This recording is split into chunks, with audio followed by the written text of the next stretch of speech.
From WLWT, this is Let's Talk Cincy, presented by Western and Southern Financial Group. Put our financial strength behind you. Hello, everyone. I'm Curtis Fuller, and welcome to Let's Talk Cincy. Today, a familiar face here in Cincinnati, Joe Mallory, former president of the local NAACP. And first of all, it's good to see you. Welcome to the program. Thanks for having me, Curtis. The upcoming NAACP Freedom Fund dinner, it's an annual event, a huge event, because it's the major fundraiser for the organization coming up soon. Yes, October the 4th. And I just want everybody to notice October the 4th at Sharonville Convention Center, because, you know, the convention center downtown is under construction. So we have had it out at Sharonville Convention Center for the past couple of years. And hopefully maybe go back downtown, depending on how things, people seem to like it out at Sharonville because of the parking. It was great. You know, the parking's not as bad as downtown. Absolutely.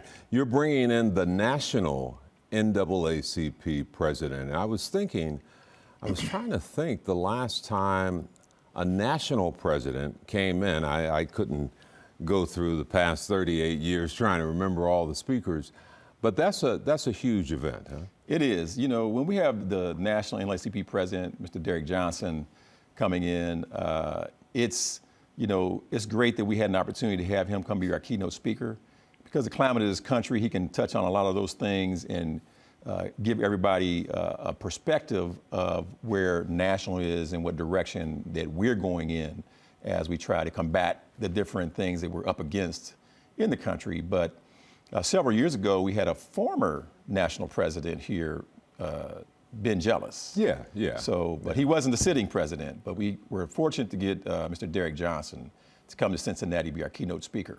People should know Derek's been the national president since 2017. Correct. If I'm not mistaken. Did a lot of work down in Mississippi, well known. And, you know, it's interesting, Joe. I thought about your dad when I was watching this piece about Thurgood Marshall and the importance of the legal aspect of the NAACP with respect to all the things that we see going on today and what we saw in the past. Huh? Yeah, some of the change that has taken place, it always came through policy change, came through litigation, or from pressure and activists out here, you know, protesting and standing up and speaking out, whether it be for civil rights or things like healthcare and things like that. But the climate that we're in now seems like we're going back to those times, unfortunately. And a lot of the allies we had, they were very supportive, went missing on us, and they're kind of hiding out because of the anti-DEI sentiment. But we're still standing strong, and we're fighting for equity, and we're fighting for, you know, opportunity.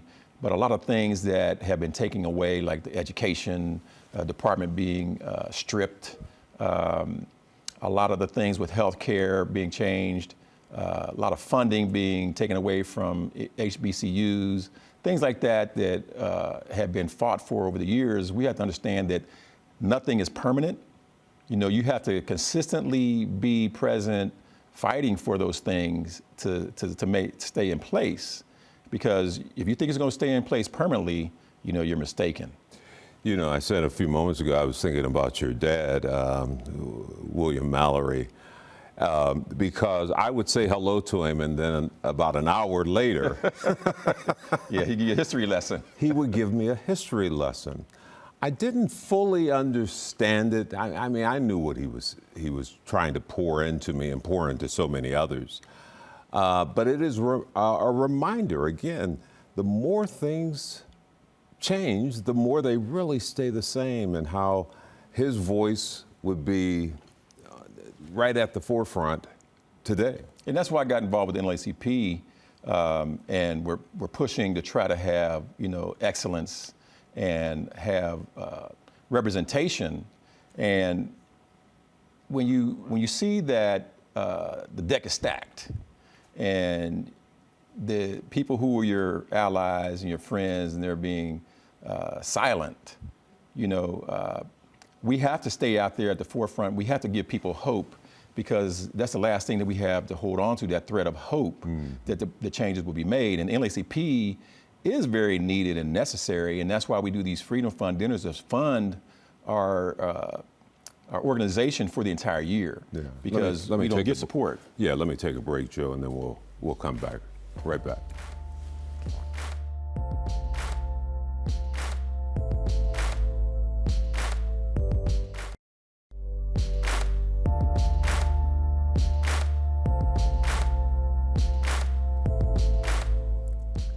Welcome back, everyone. Joe Mallory, former president of the Cincinnati branch of the NAACP. We're talking about the upcoming Freedom Fund dinner. It'll be held at the Sharonville Convention Center. Talk a little bit more about that. Well, it's at the Sharonville Convention Center. Doors open at 6, and the program starts promptly at 6:30. We'll be honoring individuals in the community who have done a lot of good work. Sometimes they don't get recognition, so there's our opportunity to give them their flowers, give them some recognition. Tickets are still available. You can go to CincinnatiNAACP.com, and the tickets are $95 each, or you can buy a table of 10 for $9.50.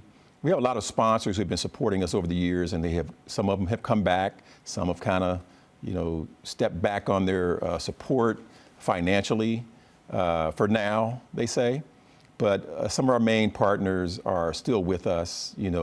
Kroger's our title sponsor, and they have been with us for several years as a title sponsor, and they've been a great partner. And, of course, the big corporate like Procter & Gamble and Fifth Third Bank and a lot of the other organizations in town are supporting us, but we get a lot of support from the community by buying those individual tickets. But we need the corporate sponsorships because they pay the larger amounts of money, because if we depended on the individual ticket sales, we wouldn't be able to pay, our bills for the year. We could pay for the event, but we wouldn't pay our bills for the year. And this year we're going to have an after party. So after the event's over, in an adjacent hall, there will be a DJ and dancing. People always said they wanted to have a party afterwards, so we listened. So last couple of years we tried to do it.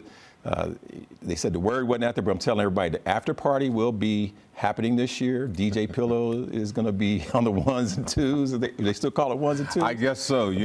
I'm too old for that. But the event, is to really acknowledge the good work of the individuals in the community who have been doing amazing things, and it's our opportunity to recognize them. And then our AXO program with the youth who have gone to competitions at the national level and competed and won, and they're right here from Cincinnati, and we acknowledge them as well. Yeah. Well, it is always a great program and well supported, as you noted, from throughout the community and the corporate support. I know that some has been lost, but overall we have a good corporate base here. Yes. Here in Cincinnati. Well, you were our MC a couple of times. Yeah. So a few times. We gave you a break, because we gave you an award. So we're gonna put you back on the list. Yeah. Okay. You got a deal. Hey, it's always good to see you, Thank Joe. you, Curtis. Appreciate it. All right. Up next, we have an interesting conversation with a Cincinnati athlete tackling a sport gaining popularity here in the U.S. Jayla Twitty talks about going pro in a new women's rugby league. Her story when we return.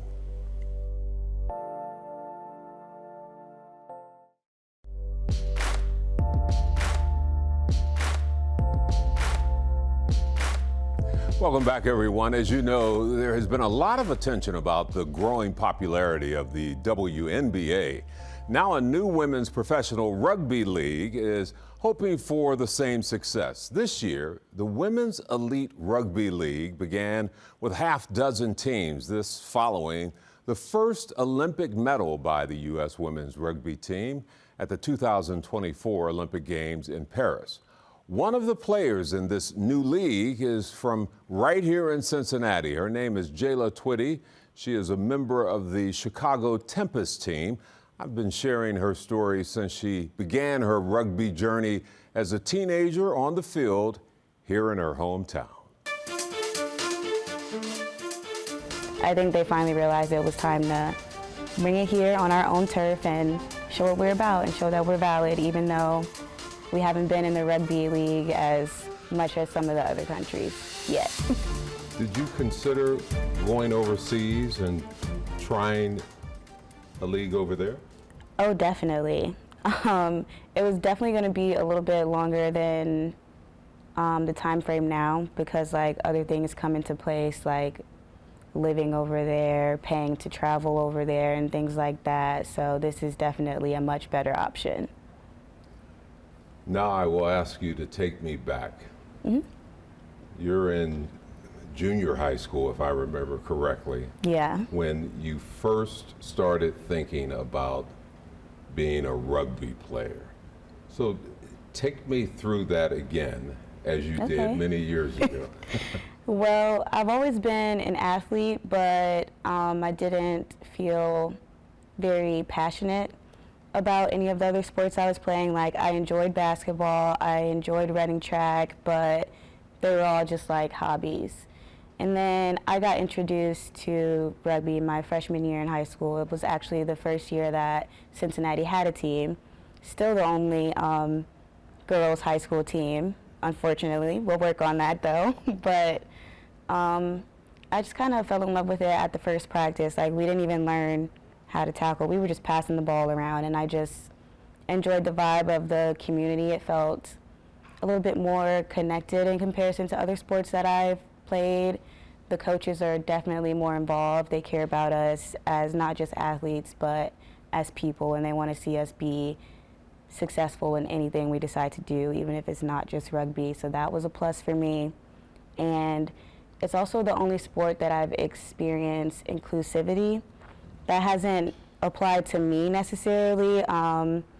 Luckily, I do have an athletic build, so I'm doing perfectly fine in any sport, but you can be 120 pounds and there's a spot for you in rugby. You can also be 300 pounds and there's a spot for you in rugby.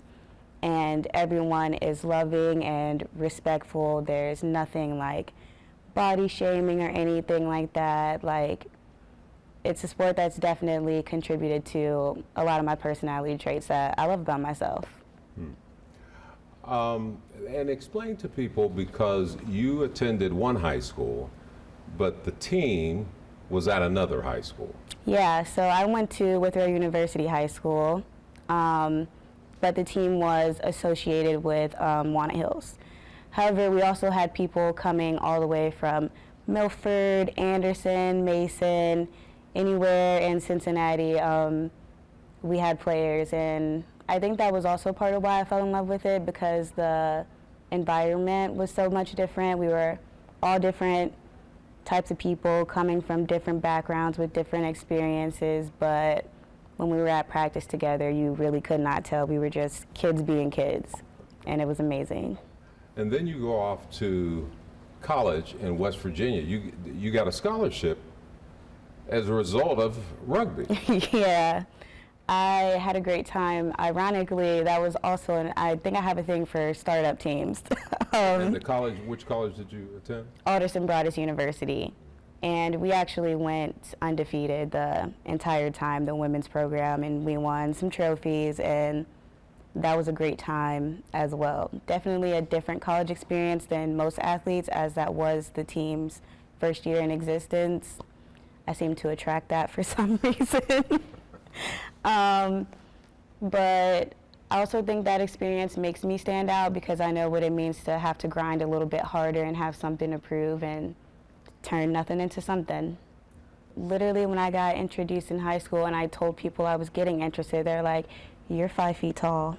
What are you gonna do? Like, do you realize that people are gonna be hitting you? You have to hit people." Like, that's all people who are outside of the rugby community really think about when they see it, is that it's very aggressive, but they don't see the time and effort that we put into taking safety precautions.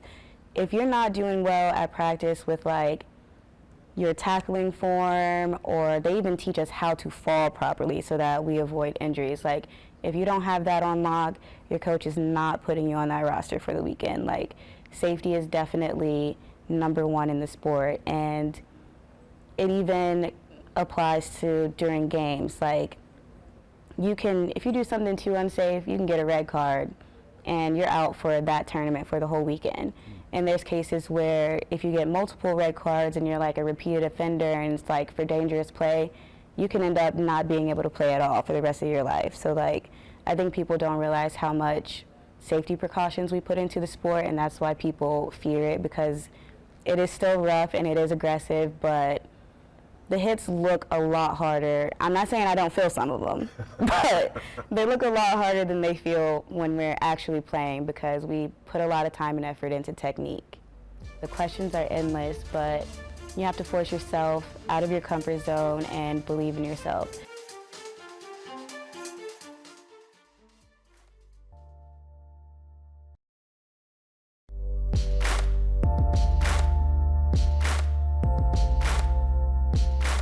Finally today, if I said manga or anime, some of you might not know what I'm talking about, but you'll understand after hearing the story of a local couple that took a risk and started a rather interesting business.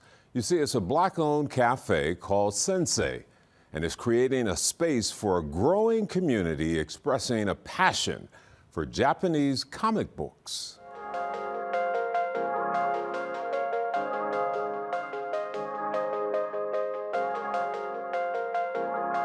Sensei is a manga cafe, so pretty much it is Japanese comic books. So the reason why we brought it to life is because we are big anime and manga lovers, and we wanted to bring something in Cincinnati that had that.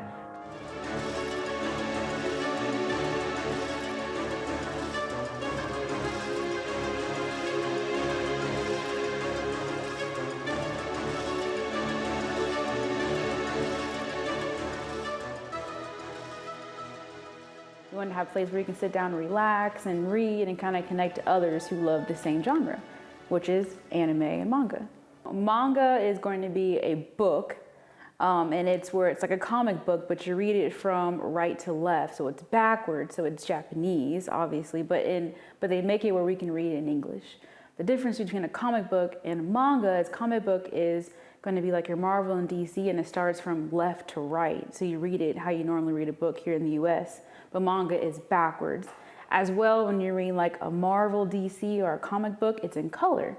Now, when it comes down to a normal manga, it's going to be black and white. And it's not much of a difference when you really break it down on a fundamental level. Outside of the reading direction, as my wife just mentioned, is also just a cultural relevance to that area. So a lot of the stories are going to be told from the Japanese point of view. For a manga versus comics are going to be told from the American point of view. Mm-hmm. So you're getting a different reading direction and then just a different cultural reference. So my wife always wanted to have a bookstore. We always kind of talk in passing like, yo, my dream job could be this in the future. Like, what would you do for free and not make money off of it? And she would always say, oh, I would love to have like a bookstore or an art store. So as a graphic designer, I just said, I would just love to own a business regardless of what the business is. So putting her love for having a bookstore and then my love for creating brands and then obviously picking a more niche genre like manga and anime, which is how we kind of both actually met. Yeah. Our first connection was revolved around anime and manga. That was like, for me, that moment of like, shit may be the one. So kind of bringing all those different components together from I'm a brander, she wants a bookstore, we both love this type of book, so let's just try to make our own business. People hear the name Sensei and they just instantly get it. So Sensei is a collaboration between Cincinnati and then actually Sensei, which is a Japanese teacher. But then I like the name Sensei because it can be, if you say sensei a certain type of way, it still kind of sounds like sensei. So it just had this like double entendre effect to it. And I was like, once we hit that one, I'm like, that's stuck, that's the one. No one in the city can top that. And so far, the fandom for the name alone, before people even seen the logo and even heard about what we did, people just instantly fell in love with the name. It has been amazing. I think the best part is when people come up to you and say, I secretly like anime and manga. Like now I can actually say it out loud and feel like it's okay. It's dope to me. Like, because that's the whole point, is to bring people who love this genre to feel like they can say, I love this too. And that right there was like, oh yeah, we got something here. Yeah. So it's been amazing. People are coming out saying they want to be a part, want to help work here, or people ask if they can work here now, which is crazy. But it's been great. So you're gonna expect coming in, you're gonna have manga, a curated selection. You're also gonna have matcha, and we're also gonna have pastries. So definitely come out and show out, definitely for sure. To us, we're trying to solve a problem. So we're not here to just make a dollar, because she works full-time as a nurse.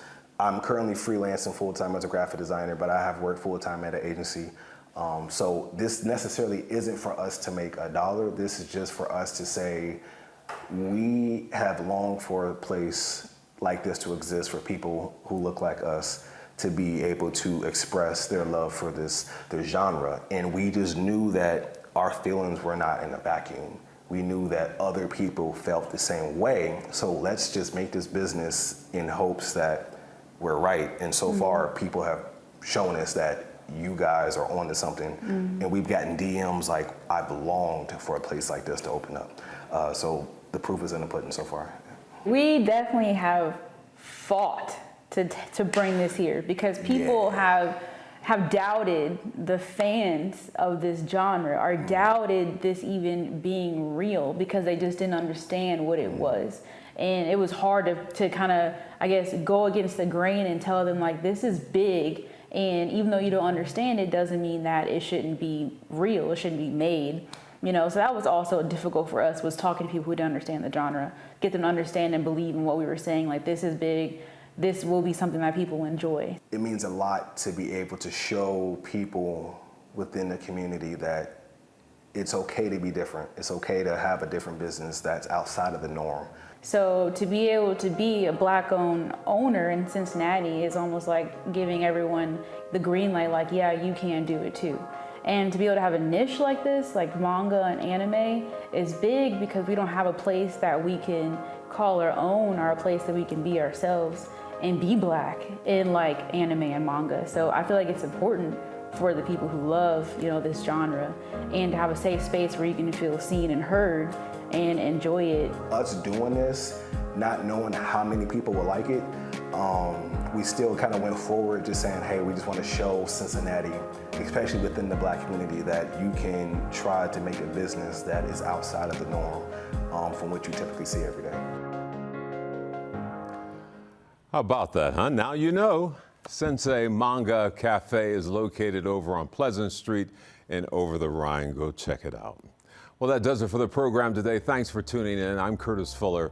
I'll see you next time for another edition of Let's Talk Cincy. Until then, have a good day and a better day tomorrow.